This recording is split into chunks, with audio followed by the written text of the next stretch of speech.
মাননীয় প্রধানমন্ত্রী জনাব তারেক রহমান সাহেবের নির্দেশনা যে গণমাধ্যম যেন অবাধে এবং গণমাধ্যম যেন গণতান্ত্রিক প্রক্রিয়ায় নির্বিঘ্নে কোনো বাধা ছাড়া পূর্ণ স্বাধীনতার মাধ্যমে যেন তারা স্বাধীনভাবে কাজ করতে পারে।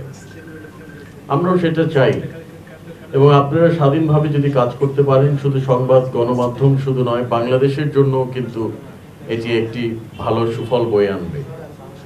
আমরা একটি যুদ্ধের মাধ্যমে বাংলাদেশের গণতন্ত্র পুনরুদ্ধার করতে পেরেছি এবং এখানে গণমাধ্যমের যেই গণমাধ্যম যেভাবে আমাদেরকে সহযোগিতা করেছেন গণতন্ত্র ফিরিয়ে আনার জন্য এবং গণমাধ্যমের যে অবদান, সেই অবদানটা যদি ভোলার তো নয়, এবং আপনাদের এই পরিশ্রম এবং আপনারা যদি সঠিক তথ্য এবং সঠিক খবর যদি আমাদের জনগণের মাধ্যমে তুলে না ধরতেন, হয়তো এই গণতন্ত্র আমরা ফিরে নাও পেতে পারতাম। এই জন্য আমার দল, আমার সরকারের পক্ষ থেকে আমি আপনাদেরকে আন্তরিক ধন্যবাদ জানাই, কৃতজ্ঞতা জানাই। আমরা চাই গণমাধ্যম বিকশিত হোক, তবে এটা করতে গেলে অবশ্যই সাংবাদিক ভাইদের, সাংবাদিক বোনদের যে সমস্যাগুলো আছে সেটা সমাধান করার অবশ্যই প্রয়োজন। সাংবাদিক ভাই বোনদের সমস্যা সমাধান ছাড়া গণমাধ্যম বিকশিত হবে বলে আমি বিশ্বাস করি না। এবং কল্যাণ ট্রাস্টের কথা বলা হয়েছে, ভাতার কথা বলা হয়েছে, এগুলো আসলে কল্যাণ ট্রাস্টের আমাদের যে ফান্ড আছে, আমাকে গত মিটিংয়ে বাংলাদেশ সাংবাদিক কল্যাণ ট্রাস্টের সভাপতি মনোনীত করা হয়েছে।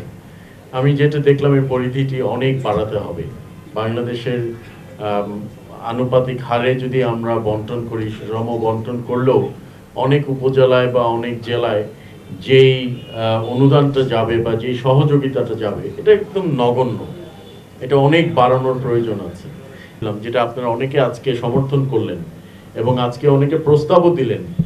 কাদের গনি ভাই কিন্তু একটা সুন্দর প্রস্তাব করেছেন যে ইলেকট্রনিক মিডিয়া এবং এগুলার যারা আছেন, এটার একটা সুন্দরভাবে আমরা একটা স্ট্রাকচার যেন দাঁড় করাতে পারি, অবশ্যই আপনাদের সাথে আলোচনার মাধ্যমে। সরকার কোনো কিছু আপনাদেরকে চাপিয়ে দিতে চায় না। তারেক রহমান সাহেবের সরকার গণমাধ্যম বন্ধুর সরকার।